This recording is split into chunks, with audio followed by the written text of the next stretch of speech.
And his teeth all grew, becoming sharper and longer, reminiscent of Akai's in her fox form, only they were all long, not just the canines.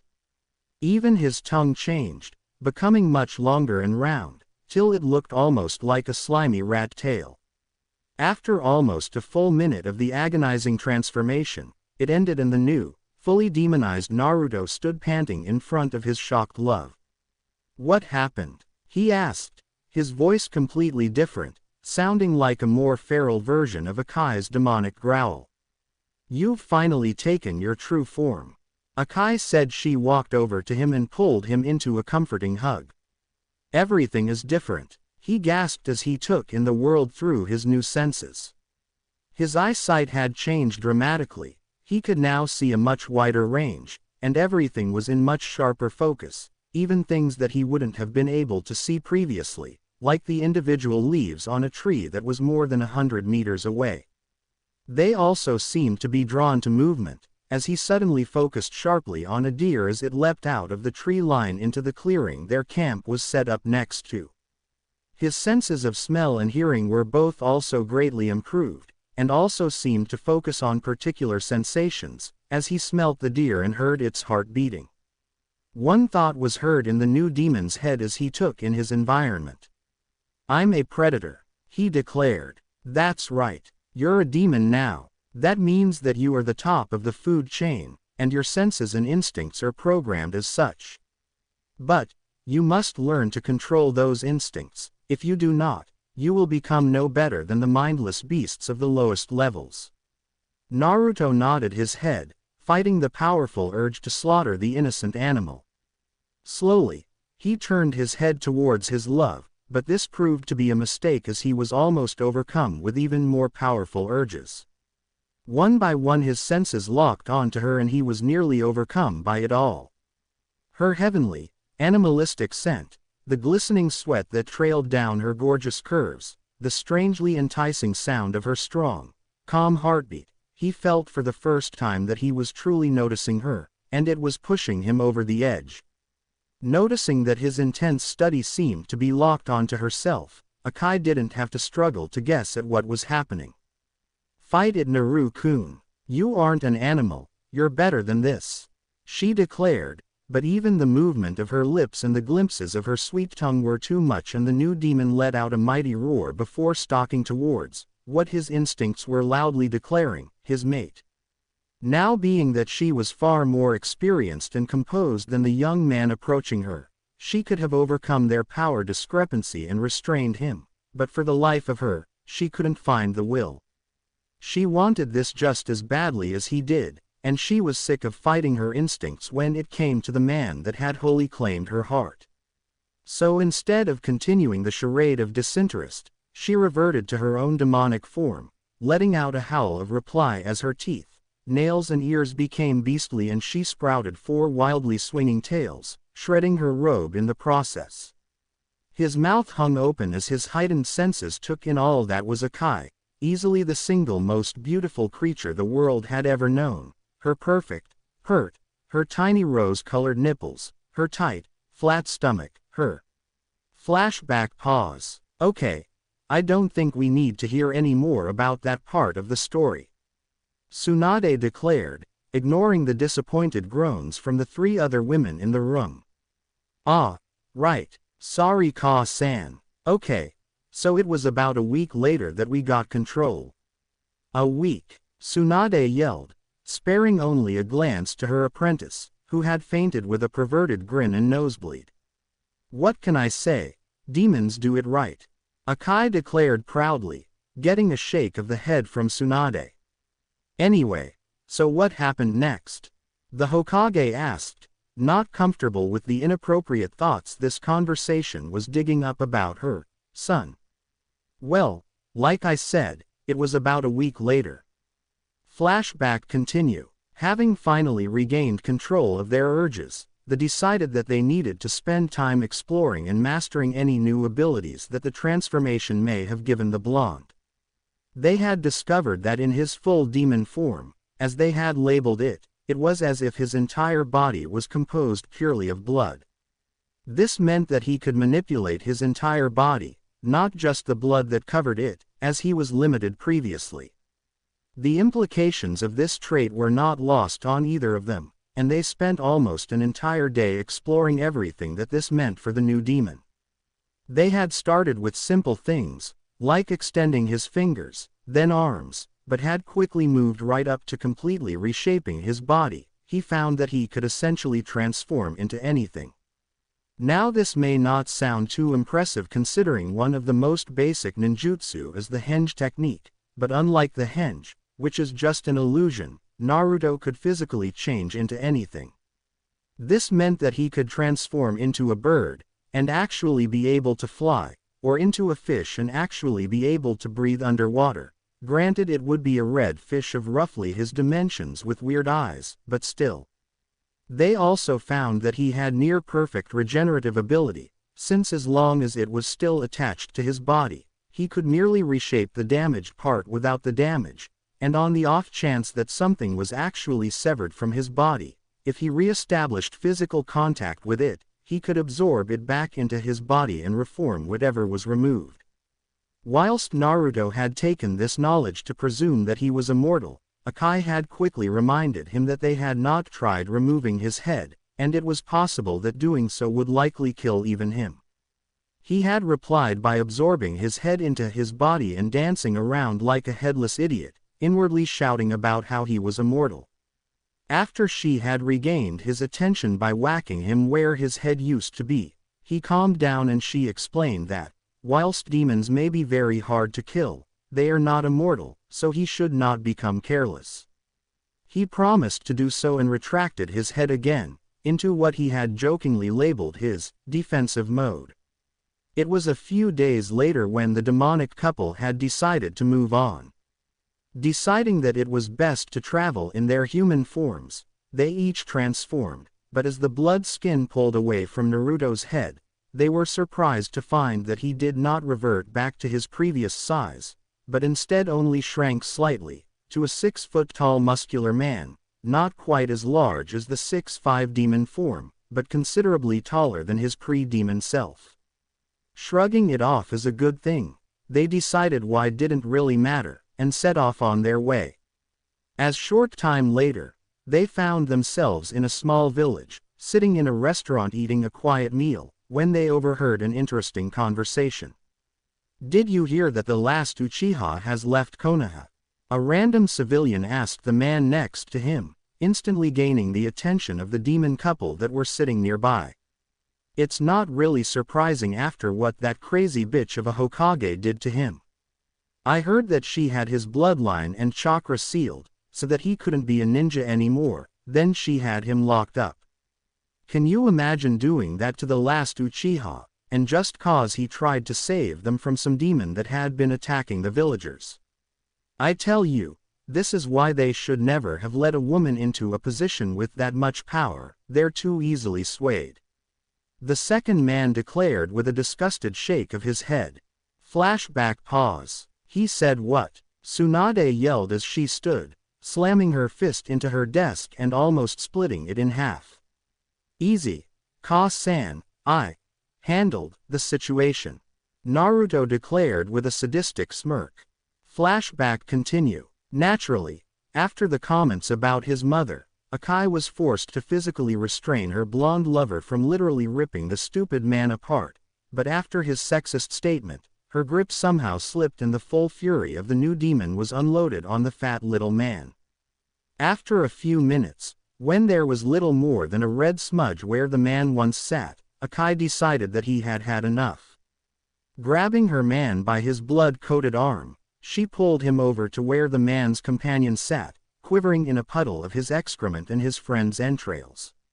Now, if you would be so kind as to tell me where the little Uchiha traitor went, I would appreciate that greatly.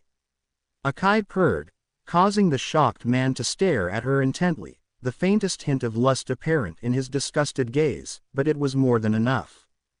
Before he knew what had happened, his body was covered up to the neck in what appeared to be a giant fist made of blood that jerked him into the air, slamming him into the ceiling before beginning to constrict, cutting off his air and cracking several bones. Naru-kun, you can't kill him yet, We need to know where the Uchiha went so we can pay him a visit. The demoness cooed as she put a calming hand on her demonic love. Naruto looked back at her, his human form's blue eyes gazing intently into her blood-red ones. Fine, but the next guy to look at you like that is getting squished. I've always wanted to see why Gaara liked that technique so much. The blonde declared as he pulled back his blood, sending it back to his body where it reformed the cloak he had started wearing since the demonization had nearly doubled his store. Now, where did he go? Akai asked again, fighting back a snigger at seeing not a trace of lust in the man's eyes. He went to Otogakure. The Otokage sent his personal bodyguards to break him out of prison and escort him back to the village. Apparently all of them were killed when the Hokage sent out a squad of the Uchiha's classmates after him. They all came back heavily wounded and empty-handed however, so everyone assumed that he got away. The man replied, forcibly getting rid of the nervous stutter when he saw that it seemed to anger the strange beauty in front of him. So the Baka-tem actually went to the snake. I guess we should go pay them a visit, Akai-chan. Naruto asked with a grin that made the terrified civilian faint. After a few weeks of travel and some advanced interrogation of a few Oto nin they stumbled across, the demonic couple finally found themselves at the entrance to the bunker that currently contained Orochimaru and his latest love SLA, apprentice. So, what do you reckon Akai-chan, silent and stealthy, or loud and nasty? Naruto asked as he looked over the inconspicuous hole in the ground that was the entrance to Otogakure. The ancient demoness struck a thoughtful pose for a few moments before grinning widely. You know that stealthy was never my style, and it certainly isn't yours. Let's go loud and nasty. She declared as she shifted to her true form, gaining a wicked grin from her lover as he did the same. Man, that feels better. I totally get what you meant when you said it sucks to be a human. I feel so weak in that form. Naruto declared as he rolled his joints, though it was impossible for them to become stiff in this form. Akai just smirked as she too stretched her new appendages. Told ya. Now let's get to this. If I'm forced to look at that sexy red of yours much longer, we're gonna get distracted again. She purred as she leapt into the hole, a chorus of quick screams rising shortly after. Music to my ears, Naruto sang as he shifted his form slightly before following after her, not wanting to get his ample frame stuck in the narrow tunnel. His feet hit ground after a short fall and his impressive demonic eyes revealed a small tunnel, currently containing his love and two dead Chunin. You didn't save one for me, he whined, a strangely terrifying sound considering his demonic voice. You can have the next ones, she replied, somewhat disturbed by his vicious mouth pouting. Yay, he squealed like a teenage girl, a big, red, demonic teenage girl. Shaking her head at his silly antics, she pointed down one of the three passageways. That one has the Uchiha's scent. Naruto's foolish childlike persona was instantly replaced with that of a seasoned warrior as he stopped jumping and gave her a serious nod, before starting down the tunnel. After a few minutes and a few more pathetic guards, they found a large steel door which the Uchiha's scent disappeared behind. This must be the Tem's room. The snake would want the best security on his precious Sasuke-kun. Kami, the similarities between him and the Konoha Council are disgusting. Naruto muttered as 2 3-foot-long blades sprouted from each of his forearms, the sharp edge running from past his elbow to a foot past his fingertips, where they ended in a vicious serrated curve. Without delay, he slammed his fists into the top of the door, the 4 blades penetrating the thick steel like water. He then dragged his hands downwards, till they met the floor, leaving the heavy door sitting in 5 strips, the middle ones falling limply forward as their support was severed. Well, that was unnecessarily flashy, Akai said flatly as the heavy doors fell with a loud crash. You know me, I like to make an entrance, Naruto replied with a grin as he stepped through the hole.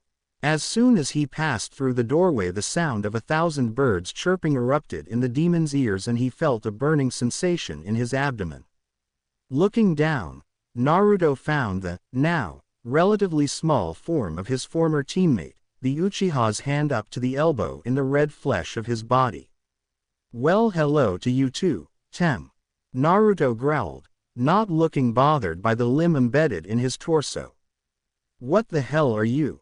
Sasuke shrieked as he tried to pull his arm back, only to find that the strange red flesh was gripping onto his arm, holding him firmly in place. "Now this is a familiar scene. Isn't this what happened the last time you tried that attack on a demon?" Of course that was just the weakling Ikibi, but still, you can't help but laugh at the symmetry, hey Tem. Naruto laughed, his demonic voice sending chills down the spine of the terrified Avenger. "How do you know about that?" Sasuke asked, managing to keep the fear out of his voice by replacing it with arrogant indifference. "You don't recognize me, Tem. I'm hurt, and after all that time we spent together. That mission to Wave, where I saved your. The Forest of Death, where I saved your.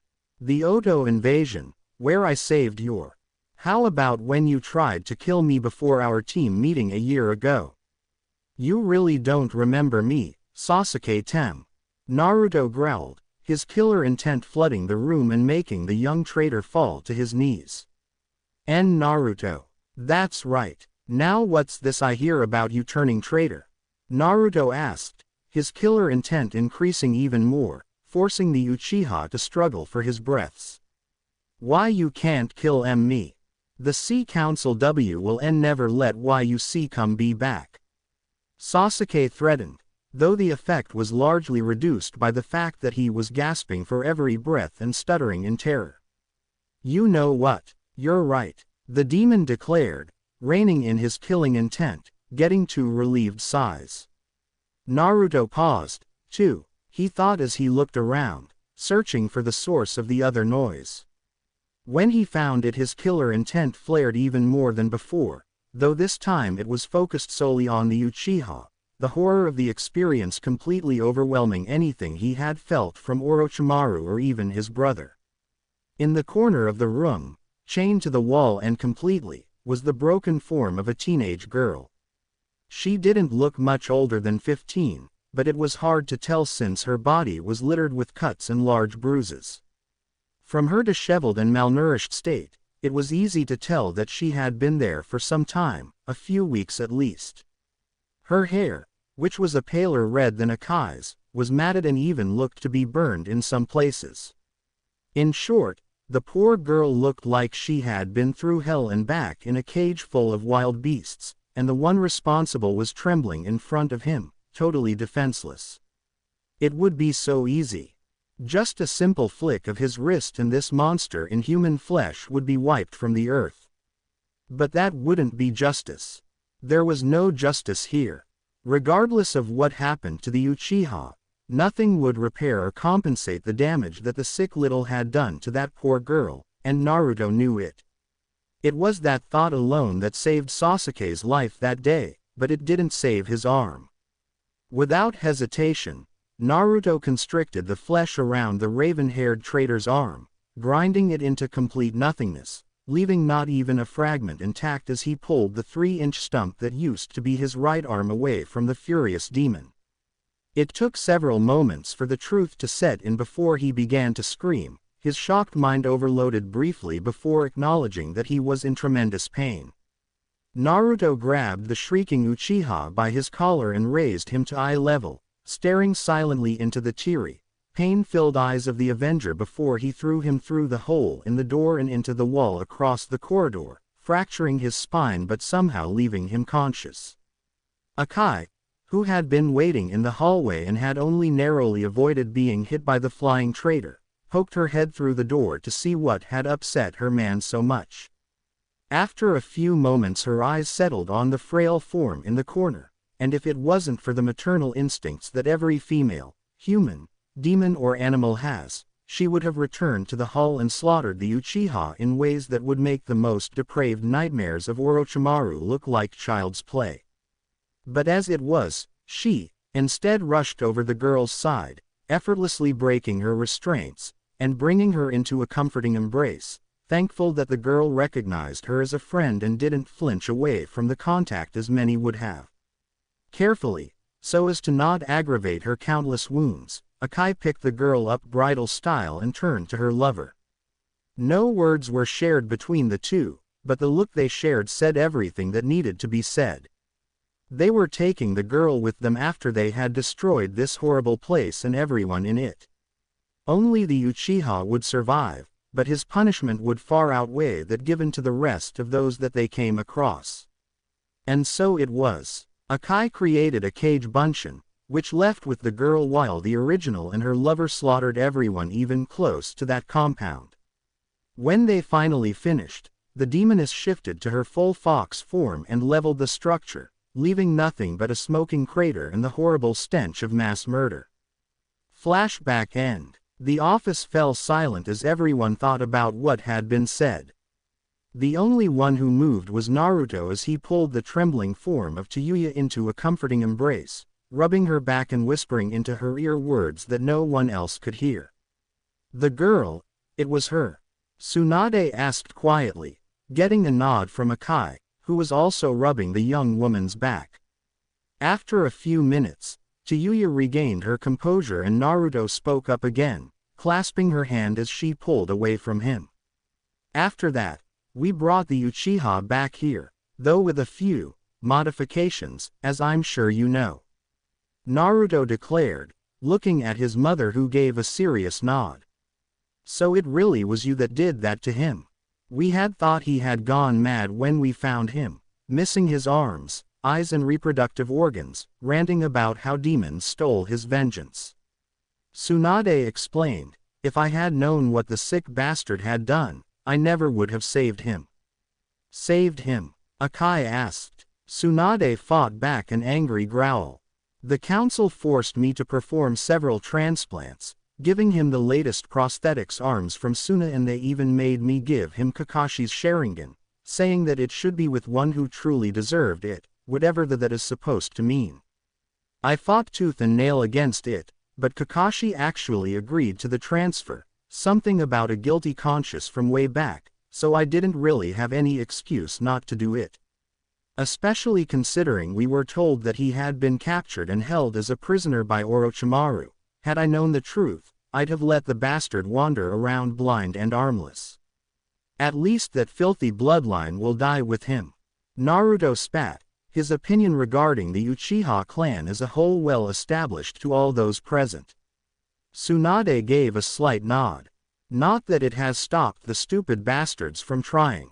They even put the CRA into effect on him, and got him married to the Yamanaka girl and some of the other whiny bitches of your age group, 7 in total. And not one of them would listen to me when I said that he was damaged beyond repair in that area. Stupid fangirls, serves them right. She muttered, getting nods of agreement from everyone present and conscious, since Shizune was still passed out on the floor in a lusty haze. So what happened after you dropped the prick off? Tsunade asked, getting back on track. Well, after we had given Tayuya-chan. Wait, your name is Tayuya, as in the same Tayuya that was part of the Odo 4 and took Sasuke and put up the barrier that stopped anyone from helping the Sandaime. Tsunade yelled, recognizing the girl from the description Shikamaru and Tamari had given after they returned from the failed retrieval mission. That's right, and I'm sorry for what I did, but I had no choice. Orochimaru would have killed me if I refused an order, and I was given to the Uchiha after I was defeated by that blonde bitch from Suna and that lazy with a pineapple head. The fiery redhead replied, before the Hokage leapt to her feet and made to charge her. Before she even took the first step, however, Tsunade found herself being hugged, restrained by the impressively powerful arms of her son. I can't let you hurt her, Ka-san. Tayuya-chan may have done some horrible things, but they were not by her choice and she has already paid more than enough her mistakes.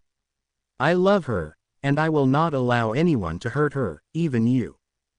he declared firmly as the irate blonde woman struggled fruitlessly against his grasp. After a few moments, the words sunk in and the Hokage stopped struggling and took a deep, calming breath. "You're right. Even after what she did, she has suffered enough," she stated as she walked back to her chair and sat down. "Now, what is this about you loving her? I thought you were with Kyakai-san," Tsunade asked, barely remembering the demoness' true name. "I am and I do. After Tayuya-chan had been traveling with us for a few months we started to grow close and eventually fell in love. Naturally it was a bit difficult at first, but we've gotten used to it, and now we're just a big happy family, right ladies?" Naruto asked, throwing an arm around each of his women, who both smiled and shook their heads at his childish enthusiasm. "I see. Is there anything else I should know about?" Tsunade asked wearily. The emotionally turbulent and excessive number of shocks had taken their toll on the aging woman. Not really. For the last year or so we just traveled around, doing odd jobs here and there. Nothing too exciting," Naruto replied, getting a nod from his mother. "Well, that's good. Why don't we call it a day? You three come back tomorrow and we can look into getting you citizenship and a few other things that I have to give you," the blonde Hokage said as she gave her son one more hug before walking them to the door. "Sure thing, Ka-san. We'll see you then. Oh, by the way, you wouldn't happen to know where the Tem would be, would you? I think we should pay him a little visit," Naruto asked with a sadistic smirk that was quickly matched by the women around him. "That sounds lovely. He's usually at your team's old training grounds. The council forced Kakashi to be his private tutor, so that he can get the power to avenge his clan, and all that shit. They spend most of the..." She trailed off when she realized that the three people in front of her had cracked up laughing. "What?" she asked, not seeing the joke. "You remember that really nasty fight that I had where Akai-chan saved me and we started to become friends?" Naruto asked, getting a nod from his mother. "I was fighting Itachi and Kisame. I managed to catch Kisame by surprise with a blood blade. But then Itachi used Tsukuyomi on me. But it backfired, and he ended up in Akai's cage." The look on his face before she crushed him was priceless, Naruto declared as they all started laughing. "Wait, so you mean he's been training non-stop for the last year, and the guy he wants to kill has been dead for 3 years? Oh, you have to let me be there when you tell him." The look on his face is guaranteed to be incredible, Tsunade declared as she realized what they were saying. "It's a deal, Ka-san. For now though, we just wanna have some fun with him. See you tomorrow," he yelled as he led his lovers out of the office, all of them sporting wicked grins. "Why didn't you tell him?" a voice called out after Tsunade had closed the door. The blonde turned around to find her assistant glaring at her, though the effect was reduced by the trail of dry blood from her nose.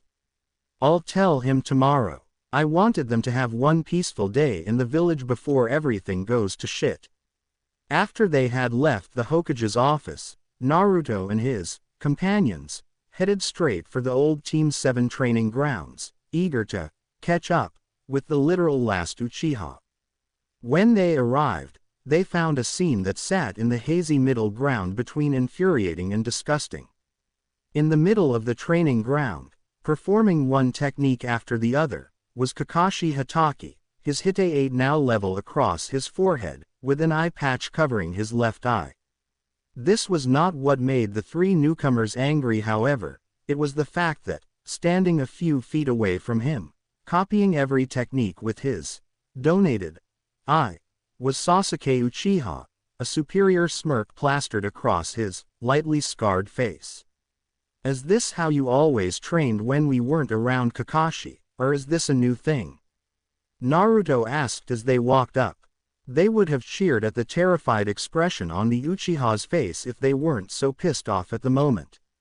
"And Naruto," the silver-haired Junin muttered, his remaining eye widening at the drastic change that had overcome his student.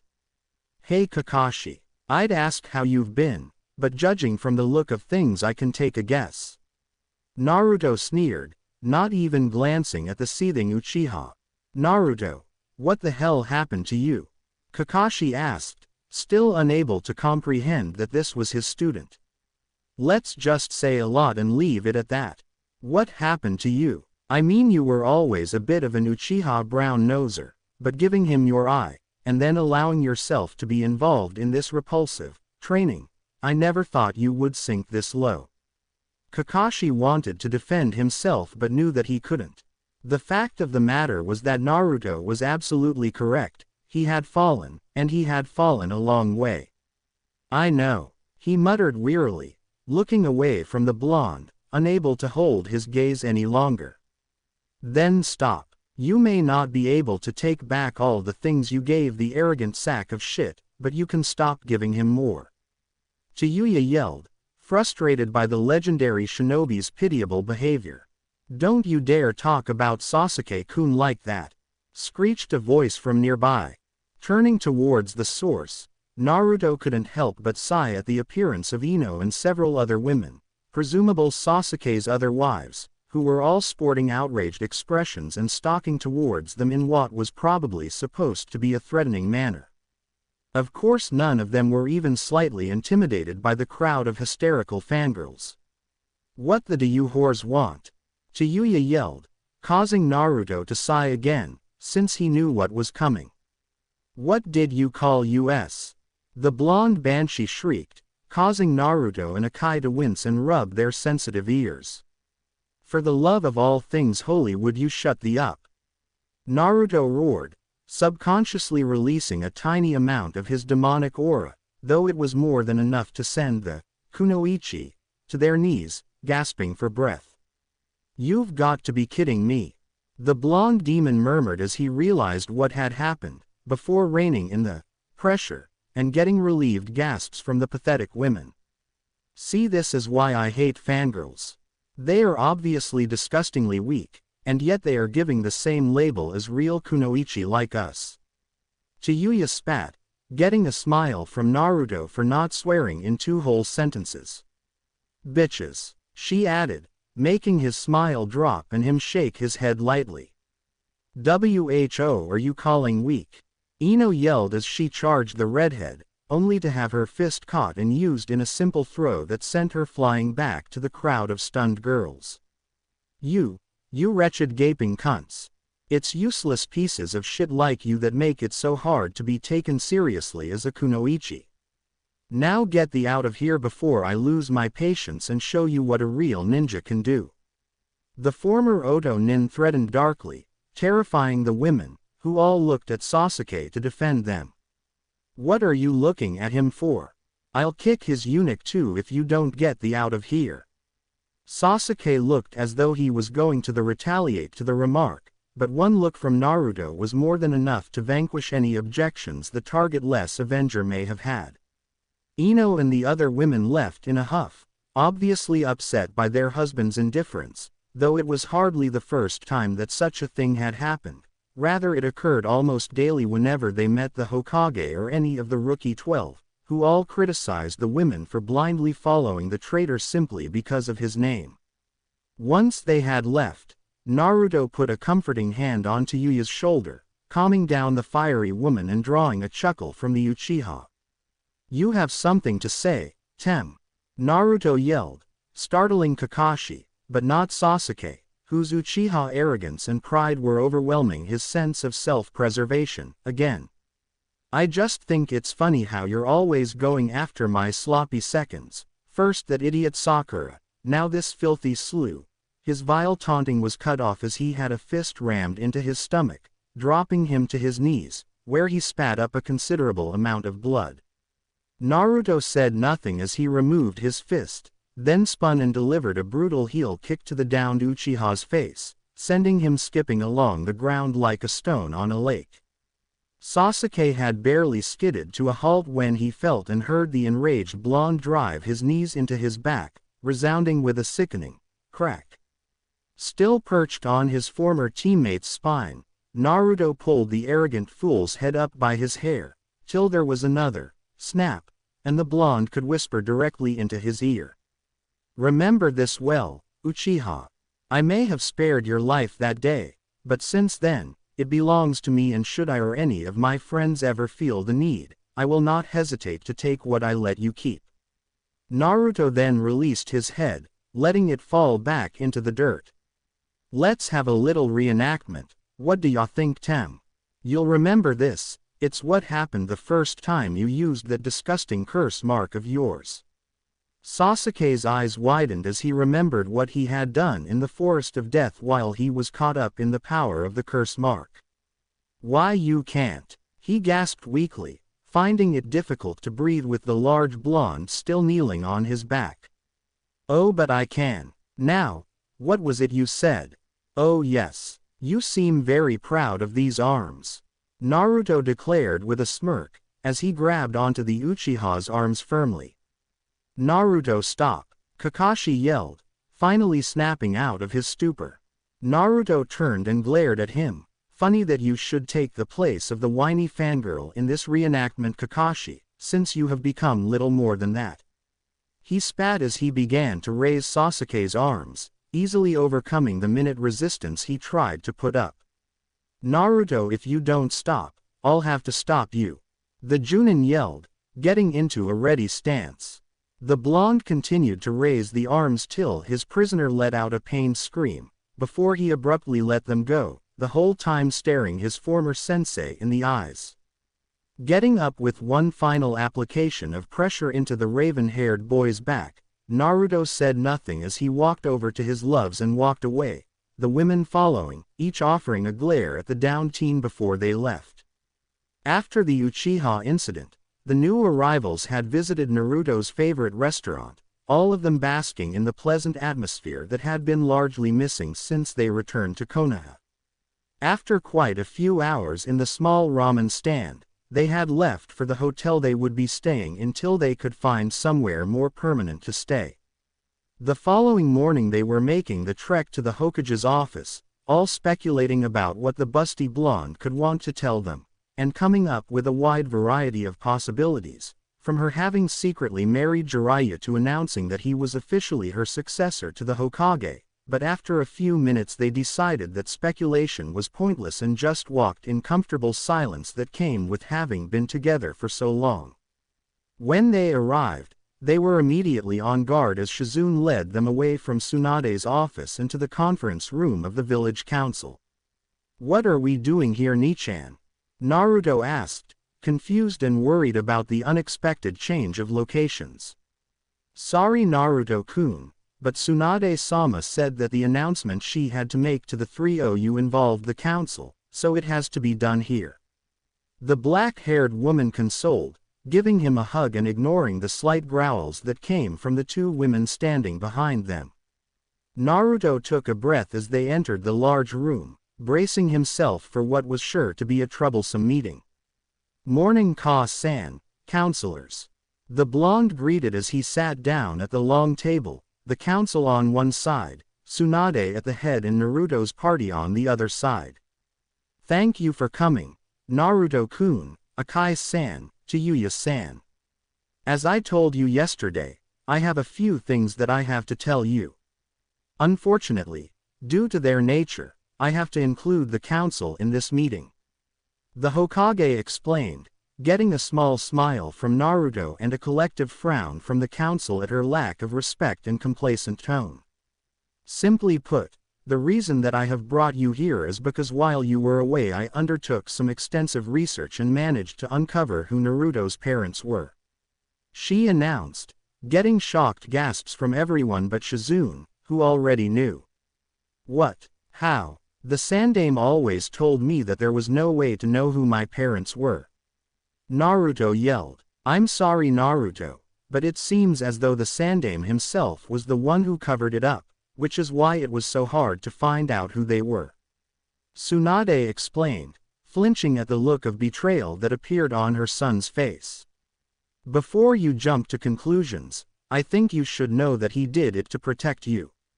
Your parents, particularly your father, were very prominent figures in the shinobi world, and they both had many enemies who wouldn't have hesitated to attack you if they knew. Oh yes, because my childhood was so goddamn peaceful as it was. Naruto roared, his demonic aura slipping free and causing the civilian contingent of the council to gasp for breath. Akai grabbed onto the enraged demon's hand and gave it a comforting squeeze. Calm down, Naru-kun. At least let Tsunade-san finish, then we'll decide on how to react. She whispered into his ear. Naruto took a deep breath and nodded, but did not pull in his aura, perfectly content to let the people who had tormented him for years sweat. As I was saying, Sarutobi-sensei believed that by keeping your parentage a secret, he was protecting you, so he was very thorough in hiding any and all evidence. After searching around in the hospital records for ages, I managed to find that there were only 6 of women who were pregnant at the time of the Kyuubi attack, and of them, 4 of the children are accounted for, which left only 2 possible candidates for your parents. Kenji and Shima Yazuki, a black, civilian couple, are Minato and Kushina Namikaze, the Yondaime and his wife. She explained with a grin at the gaping faces of everyone present, who were staring at Naruto as if he had just admitted to being the Sandame's grandmother. No way, Chiyuya exclaimed, pretty much summarizing the thoughts of everyone present. Are you sure, Ka-san? Naruto asked quietly. Tsunade nodded. I'm positive. I dug further and found your birth certificate and even ran some DNA tests on samples we had from you and the Yondaime, and it was positive, there is no denying it. You are the son of Konoha's most powerful Hokage. Naruto looked to the women that he called his family. Tsunade and Shizune were both wearing warm, but concerned smiles. Chiyuya still looked like she couldn't believe it and Akai looked absolutely miserable. Akai-chan, what's the matter? I'm so sorry, Naru-kun, I should have figured this out years ago. It only makes sense that the Yondaime would use his own son. And now that I think about it, the 2 of you are practically identical if you took away my influence. It doesn't matter, Akai-chan. I always thought that finding out about my parents would give me some sort of peace or satisfaction, but I already have that just from having you and Chiyuya-chan at my side. This changes nothing about who I am or what I've been through. Actually, you are wrong, Namikaze-san. With this revelation, you are officially the last of the Namikaze clan, and that means that you have certain responsibilities. Homura, one of the council elders, declared. If you are talking about the Clan Restoration Act, you can shove it. I already have 2 beautiful women in my life, and even if I did want another, that decision would be completely up to us. You have no standing in my personal life. Naruto declared firmly, taking the hands of Chiyuya and Akai. I'm afraid you are mistaken, Namikaze-san. The laws of Konoha clearly state that the last member of any clan must take at least 4 spouses in order to ensure the continuation of the bloodline. Furthermore, the women must be of a particular standard and your cur. The man was silenced as Naruto's killer intent swelled to the point that the building itself began to tremble with the pressure of his aura. Select your words very carefully, counselor. The last person to dishonor one of my precious people is currently in a hospital, trying to find out if he'll ever walk again. Naruto declared darkly, so it was you that attacked the Uchiha. Hokage-sama, I demand that this demon be executed, a fat civilian member yelled, only to be silenced when Naruto's pressure increased again. First of all, you disgusting worm, that piece of shit got what he deserved. Second, even if you wanted to, she wanted to, Ka-san couldn't execute me, since both myself and Akai-chan are more powerful than she or any other Konoha ninja has ever been. That's ridiculous. Even if you are the son of the Yondaime, you will never be as powerful as he was, even with your demonic taint. The irate civilian yelled, taint? If any part of me is tainted, it's the human part. Every demon that I have ever met has had more honor and integrity than 99% of the humans have known. As for not being as powerful as the Yondaime, well, why don't we have ourselves a little challenge? You pick out some opponents, whoever and how many you want, and I'll beat them in a match. And to make it interesting, we'll put a wager on it. You win, I'll marry as many women as you want and you get to pick them all. I win, I marry who I want, when I want, and you do nothing whatsoever to interfere.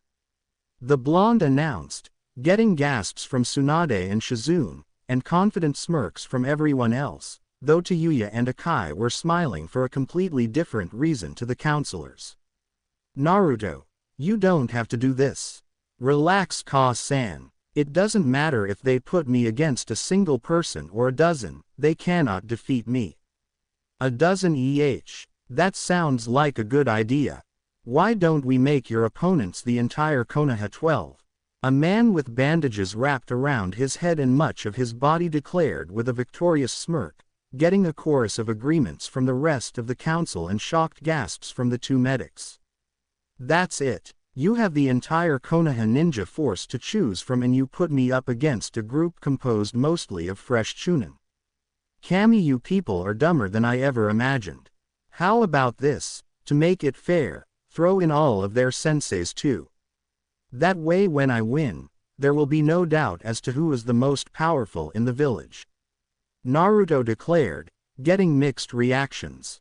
The civilian council were ecstatic, sure that the boy was overestimating himself. The ninja council was divided between extreme confidence and suspicious concern, knowing that no shinobi would make such a challenge without being supremely secure in their ability, and no one was that confident without reason. Tsunade and Shizune were staring at the man in total disbelief. Whilst they were confident in his abilities, there is a limit to what is reasonable, and what he had just proposed was so far past that line it was simply ridiculous. The two red-headed women, on the other hand, maintained their confident smirks, even releasing a small chuckle at the expressions of the others in the room. Naruto-kun, Tsunade started. Ka-san, do you remember what happened last time I took an impossible bet? Naruto interrupted, getting a small smile from the concerned women as they realized his point. Now which side of the bet do you want to be on this time? The side that opposes me, or the side that wins? Okay, Naruto-kun, I believe in you, but if you lose, I hope those beautiful ladies are quick in punishing you, cause when I get finished with you, there won't be any left to kick. Naruto's eyes widened as he looked to the redhead on either side of him, both of whom were sporting sadistic grins and cracking their knuckles. Don't worry, Tayuya-chan, Akai-chan, I will die before I lose either of you. He declared, his voice returning to normal as he finally released his demonic aura. Okay, the match will be set for tomorrow. It's a lucky coincidence that everyone happens to be back in the village at the moment. We'll hold it in the Chunin Stadium at noon.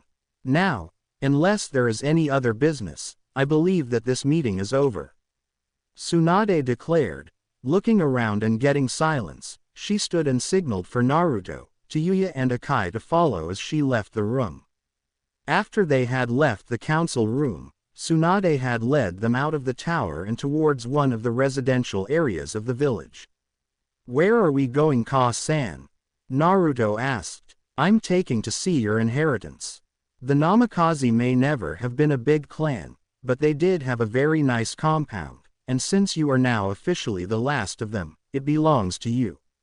The busty blonde explained as she led them into the clan district, past the Hyuga, Uchiha and some other smaller clan compounds until they got to one that looked to be considerably smaller than the others. As they walked up to the impressive gates, Tsunade turned to Naruto. This is it, Naruto-kun, the Namikaze compound.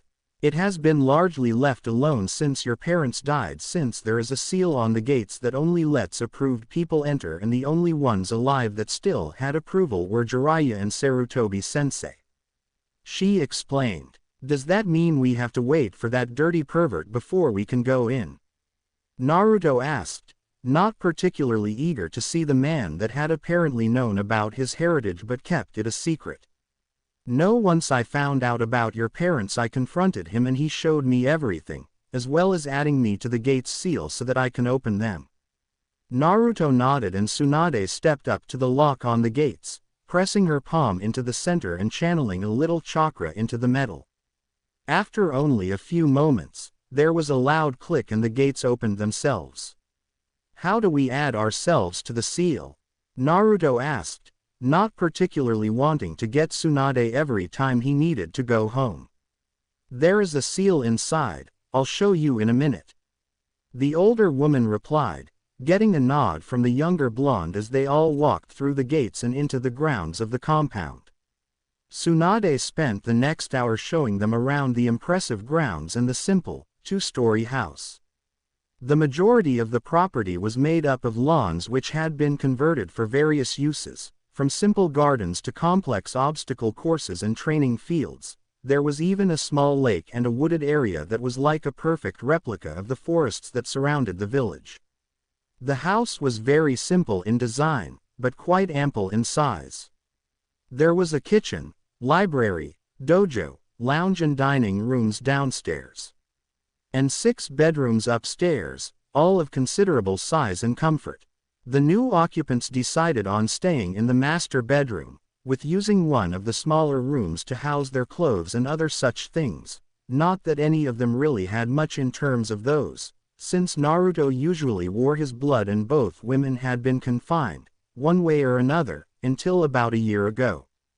After the tour had ended, Tsunade and Shizune left them to get settled and bid them farewell until noon the next day, when their lives may very well change forever, though all of them doubted it. Once their guests had left, Naruto turned to his two loves. "What do you wanna do now?" Both women smirked and looked at each other before turning back to the blonde. "How about we break in our new bed?" Chiyuya suggested, making Naruto's grin grow to match theirs. "Sounds like a plan to me." "Kage Bunshin no Jutsu," he called, summoning a single clone. Each Naruto smiled as they walked over to one of the ladies and picked them up bridal style and carried them to their bedroom.